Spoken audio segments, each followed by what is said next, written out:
Мать на несколько секунд оставила годовалого ребенка наедине с крупной собакой. Когда она посмотрела в окно, то от увиденного не могла пошевелиться. Хозяйка была уверена, что у собаки добрый характер и он не представляет опасности для их семьи. Но на ее глазах произошло то, чего она никак не ожидала.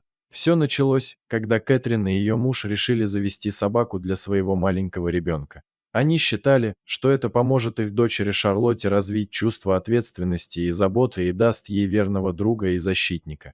Они хотели купить щенка у заводчика, чтобы получить собаку с нужными качествами, но при этом склонялись к тому, чтобы дать крышу и семью для собаки из приюта. Судьба привела их к спасенному псу, который изначально был приобретен у заводчика, был обучен и спокойно воспринимал людей. Единственная проблема была в том, что эта порода имела репутацию несколько агрессивных и непредсказуемых собак. Эту породу изначально разводили как личных охранников, и они были генетически настроены быть прекрасными защитниками для своих и проявлять агрессию к чужим. Поэтому неудивительно, что многих доберманов используют как сторожевых или служебных собак. Их репутация отражает эти характеристики. Хотя современные заводчики стараются вырастить их добрее и дружелюбнее, как компаньонов, но в собаке, которую увидела Кэтрин, было что-то особенное. Видимо, это было связано с непростым прошлым добермана. Этот доберман был спасен из приюта Кэрри Киндерветертони в Австралии. Заводчик сначала продал его одному клиенту, но потом обнаружил, что с псом жестоко обращались, и решил его спасти, обратившись в полицию. Состояние питомца было ужасным. Он был истощен с переломанными ребрами, что зафиксировали ветеринары. Тогда даже рассматривали возможность его усыпления. Однако сильное желание жить и вера в людей позволили несчастному животному выкарабкаться и выжить. И теперь Кэтрин, зная всю ситуацию, решила взять именно этого пса. Правда, муж Кэтрин был более осторожен. Однако его опасения были быстро развеяны, когда он поближе пообщался с питомцем и узнал о тяжелой судьбе собаки. Заботливая Кэтрин не могла не влюбиться в такого добермана сразу же после знакомства. Он имел характер, который заставил ее чувствовать себя комфортно. Так что, несмотря на все первоначальные сомнения мужа и знакомых, она взяла добермана и назвала его Хан. А дальше она нетерпением ждала, чтобы познакомить нового члена семьи со своей 17-месячной дочерью. Но это не значило, что она была безрассудной, доверяя своего ребенка большой собаке. Хозяйка решила принять все меры предосторожности в первые дни, когда Хан наконец-то оказался дома. Ни она, ни ее муж не спускались с него глаз.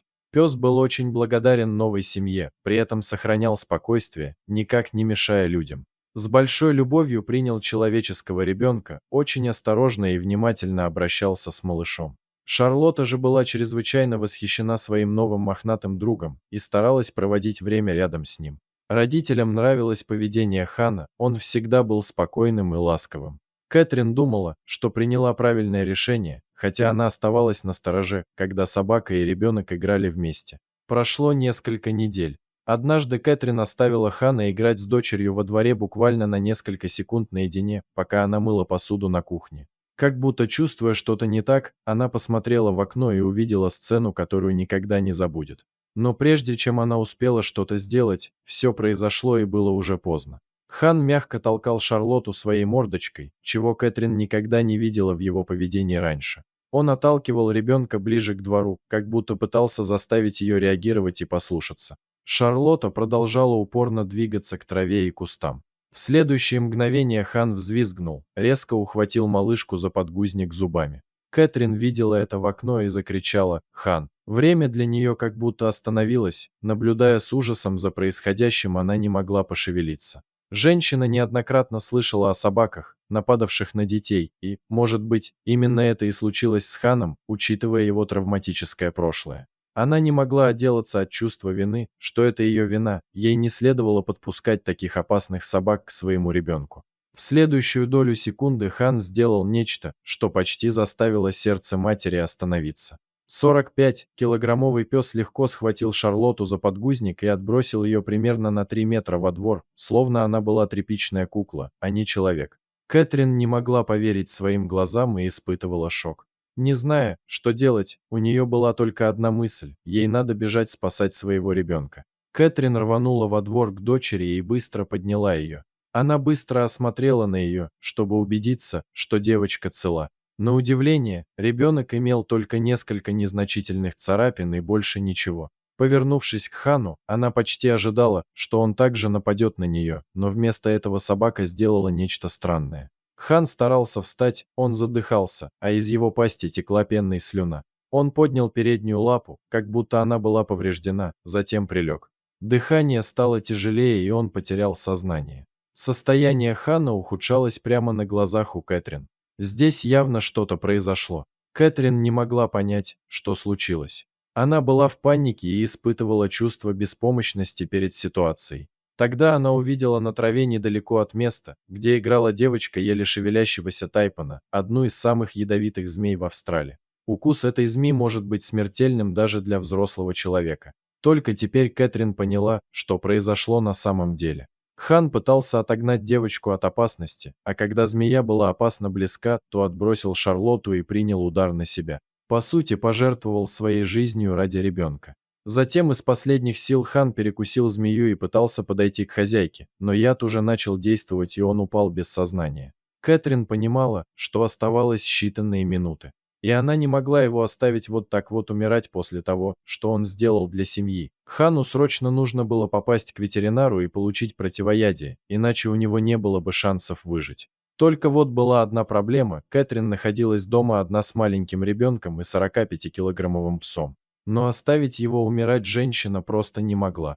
Сначала Кэтрин усадила ребенка в детское автокресло, затем, собрав все свои силы, она подняла раненую собаку и каким-то образом уложила ее в багажник автомобиля. Потом женщина понеслась к ветеринару с раненым псом в багажнике, едва соблюдая правила дорожного движения. «Я даже не останавливалась на красный свет», призналась она позже в интервью. Кэтрин приехала к ветеринару, который сразу же принял Хана и дал ему укол противоядия.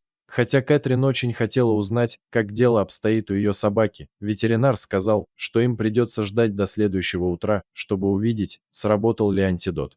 Женщина неохотно поехала домой, не зная, что будет дальше. Укус тайпана обычно смертельный, но, возможно, Хан не получил полную дозу яда и смог пережить ночь благодаря своему размеру и весу. К тому же однажды Хан был на грани смерти, но его сильный характер помог выздороветь. Эксперт полагал, что шансов у собаки крайне немного, поэтому сразу об этом сказал. Он не хотел давать Кэтрин и ее мужу большие надежды на спасение питомца, чтобы они были готовы к трагическому финалу. Главное, по словам ветеринара, что ребенок не пострадал. Кэтрин не могла уснуть и молилась всю ночь, чтобы Хан выжил. Она не закрывала глаз и смогла прилечь только под самое утро на часик. Ее разбудил звонок от ветеринара. Молодая женщина с замиранием сердца слушала вердикт специалиста, а по ее щекам текли слезы.